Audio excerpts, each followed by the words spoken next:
श्री सद्गुरुदेव भगवान की जय। किसी ने पूछा था कि वृंदावन में कोई महापुरुष है या नहीं। देखो, महापुरुष को आँखों से देख करके नहीं पहचाना जा सकता, कानों से सुन करके भी नहीं पहचाना जा सकता। महापुरुष को पहचानने की भी दो दृष्टिकोण हैं। पहला दृष्टिकोण है कि पूर्व में जो हमारे महापुरुष हुए हैं, कबीर, तुलसी, मीरा, रैदास, बुद्ध, महावीर, कृष्ण, राम, अत्रि, अनसुईया, अगस्त, यज्ञवल्क, भरद्वाज, वाल्मीकि इत्यादि, तो उन महापुरुष की वाणी से वर्तमान में जिन्हें महापुरुष कह रहे हो उस वाणी से मिलाओ कि इनके उपदेश पूर्व में ऋषि महर्षियों से मेल खा रहे हैं कि नहीं खा रहे। जो कृष्ण भगवान ने उपदेश दिया हमारे आत्म कल्याण के लिए, उद्धार के लिए, आवागमन से छुटकारा पाने के लिए, तो वो उपदेश जो वर्तमान में उपदेश दे रहे हैं, क्या उस उपदेश से इनका मेल खा रहा है?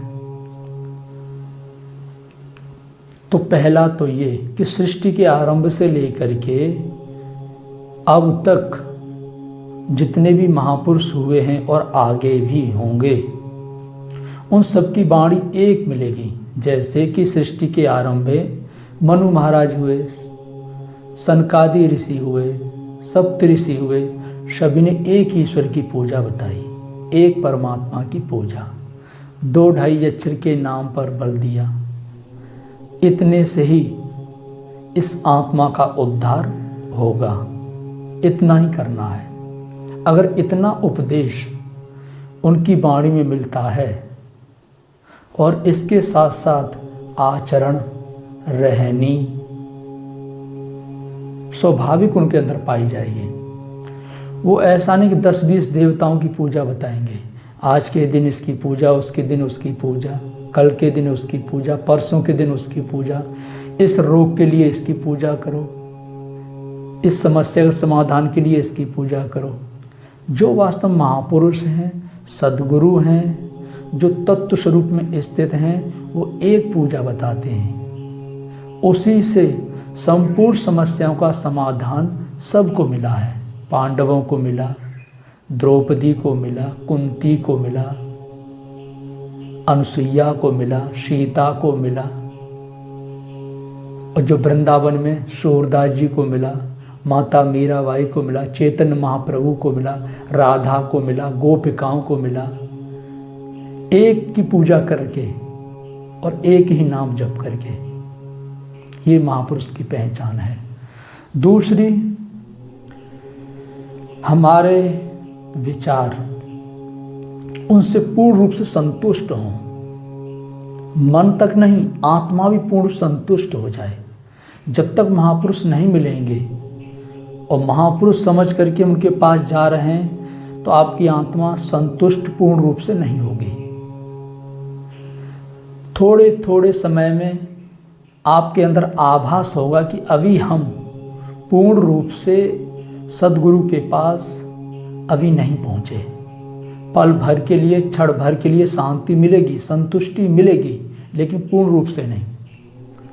इसी के साथ साथ जो आप हमसे पूछना चाहते हो वृंदावन के विषय में, वो हम समझ रहे हैं। उन्हीं महाशय जी ने, आचार्य जी ने अपने प्रवचन में स्वयं कहा है, दान को माध्यम लेते हुए, कि दान कहाँ करना चाहिए। उनका कहना है कि जहाँ आवश्यकता दिखाई पड़े, जहाँ लगे कि यहाँ दान देने पर गरीबों तक पहुँचेगा, किसी को वस्त्र मिलेंगे, किसी को भोजन मिलेगा, किसी को पानी मिलेगा, किसी को रहने की व्यवस्था मिलेगी, वहाँ दान देना उचित है। इसके साथ साथ उन्होंने कहते हुए फिर यहाँ पर भ्रांति पैदा कर दी। उन्होंने अंत में कहा कि जहाँ भागवत हो वहाँ दान करना चाहिए। लो फिर आगे भागवत के पीछे। वृंदावन में भागवत सबसे ज़्यादा होती है और हम समझ रहे हैं कि जितना अधर्म अत्याचार भागवत के माध्यम से हो रहा है शायद किसी के माध्यम से नहीं चल रहा है। जबकि भागवत भगवत स्वरूप की ओर लेके जाती है, भागवत कल्याण स्वरूप की ओर लेके जाती है। लेकिन आज की भागवत ने धर्म के स्थान पर अधर्म का स्थान ले लिया है। जो भागवत करने वाले हैं उनके माध्यम से, भागवत तो अपनी जगह है, वो अपनी जगह जैसी है वैसे ही है, लेकिन जो उसकी आड़ में जो ड्रामा कर रहे हैं, जो अंधविश्वास और अज्ञानता फैला रहे हैं, उन्होंने बड़ी दुर्दशा कर रखी है। तो फिर उन महाशय जी ने कह दिया जहाँ भागवत वहाँ दान देना चाहिए। नहीं, कभी नहीं। आपके पास आंखें हैं, आपके पास कान हैं, बुद्धि है, पैर हैं, हाथ हैं। स्वयं चल कर के जाओ, आँखों से देखो, कानों से सुनो कि यहाँ पर दान देने से हमारे दान सदुपयोग में आएगा। एक व्यक्ति विशेष को ना दे करके वहाँ जो आवश्यक वस्तु हैं उन्हें पूरा करो, ये भी तो दान है। जरूरी नहीं है हम लाख रुपया दिए, 10 लाख रुपया दिए हमारा दान हो गया। नहीं, दान भी वहाँ करना चाहिए जो अधिकारी है, जो सुपात्र है। महापुरुष कहते हैं कि कुपात्र को दान देने से दाता भी नष्ट हो जाता है। अगर आपने कुपात्र को दान दिया तो आप भी धीरे धीरे नष्ट हो जाओगे। अधिकांश लोग जिनके पास लाखों करोड़ों रुपया है वो दान ऐसी जगह देते हैं जो आज समाज में हाईलाइट हैं, जो लाखों लोग उनको देख रहे हैं, सुन रहे हैं। वो इसलिए दान देते हैं कि इसी प्रकार से हमें भी लोग जान जाएं, इनके माध्यम से हमें भी लोग पहचान जाएं। अरे दानदाता तो ऐसा होना चाहिए कि इस दान से दान दिया जाए, इस हाथ से दान दिया जाए तो इस हाथ को पता न चले, वो दान कहलाता है। और जो दान यश और कीर्ति पाने के लिए देते हैं वो राजस दान कहलाता है। और देते नहीं बन रहा है, उत्काय हुए मन से, दुखी मन से जो दान देते हैं वो तामस कहलाता है। और जो फल की इच्छा से रहित होकर के ईश्वर के प्रति समर्पण होकर के जो दान दिया जाता है वो सात्विक दान कहलाता है। आपने किसी जगह दान दे दिया, उसने क्या दुरुपयोग किया, सदुपयोग किया? यदि सदुपयोग किया तो आपको उसका फल मिलेगा, यदि दुरुपयोग किया तो उसका भी फल तो आपको भोगना पड़ेगा।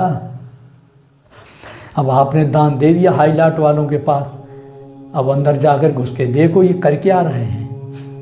इतना रुपया करोड़ों अरबों आ रहा है, आखिर ये जा कहाँ रहा है? गरीबों के नाम पर, गाय के नाम पर, पूजा पाठ के नाम पर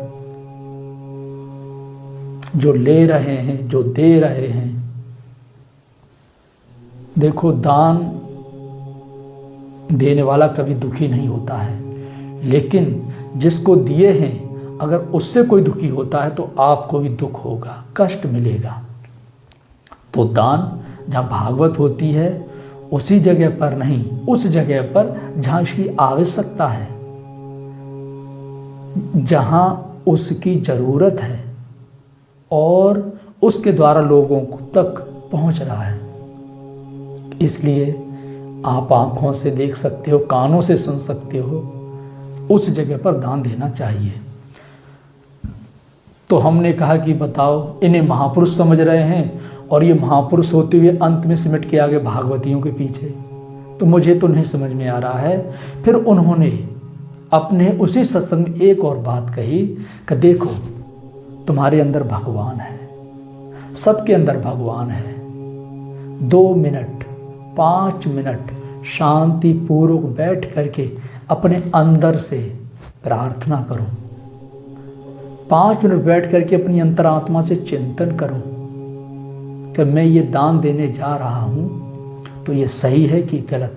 यदि सही जगह आपका दान पहुँच रहा है तो आपकी आत्मा सपोर्ट करेगी, और यदि वो गलत जगह है तो आपकी आत्मा उसे स्वीकार नहीं करेगी।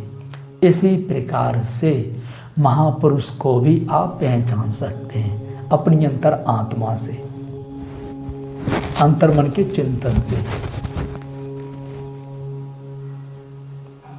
नाम का जाप कीजिए, ओम ओम ओम ओम, और अंतर्मन से प्रार्थना करो। भगवान परिचय दे देंगे कि वृंदावन में कितने महापुरुष हैं, कौन है और कहाँ है। महापुरुष का परिचय मिल जाएगा। इतना ही हम कहेंगे महापुरुष के विषय में। और गीता पढ़ो, रामायण पढ़ो, उसमें संतों के लक्षण जगह जगह आए हैं, गुण धर्म आए हैं। उनकी वाणी से इनकी वाणी को मिलाओ, यदि मेल खाती है तो संत हैं।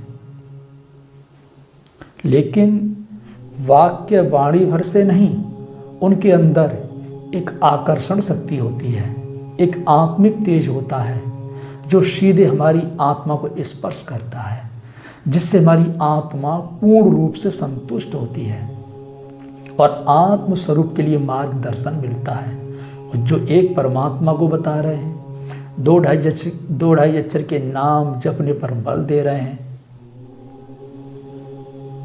वही महापुरुष की श्रृंखला में है, वही सदगुरु की श्रृंखला में है। और इतना ना बता करके अन्य पूजा पाठ बता रहे हैं, वो स्वयं भटके हुए हैं और दूसरों को भी भटका रहे हैं, ना कि वो महापुरुष हैं और सदगुरु। सदगुरु की साधना तो जो सृष्टि के आरंभ थी, त्रेता में, सतयुग में, द्वापर में, आज कल युग में भी वही साधना है। वही नाम, वही सुमिरन, वही चिंतन जो कृष्ण ने बताया, जो राम ने बताया, वाल्मीकि ने बताया, अगस्त और भरद्वाज यज्ञवल्क्य ने बताया। आज कलयुग में भी वही कबीर ने बताया, तुलसीदास जी ने बताया, रैदास जी ने बताया, माता मीराबाई, और आज वर्तमान जो महापुरुष हैं, सदगुरु हैं, वो भी वही बता रहे हैं। अब हमसे पूछोगे तो हम थोड़ा इशारा कर देते हैं, बता देते हैं। मिर्ज़ापुर जिला चोनार से 17 किलोमीटर दूर एक श्री परमहंस आश्रम है। आप वहाँ जा कर के देखिए, उनके सत्संग सुनो, दर्शन करो, फिर स्वयं निर्णय लो कि वास्तव में महापुरुष किसे कहते हैं। आपको परिचय मिल जाएगा। ओम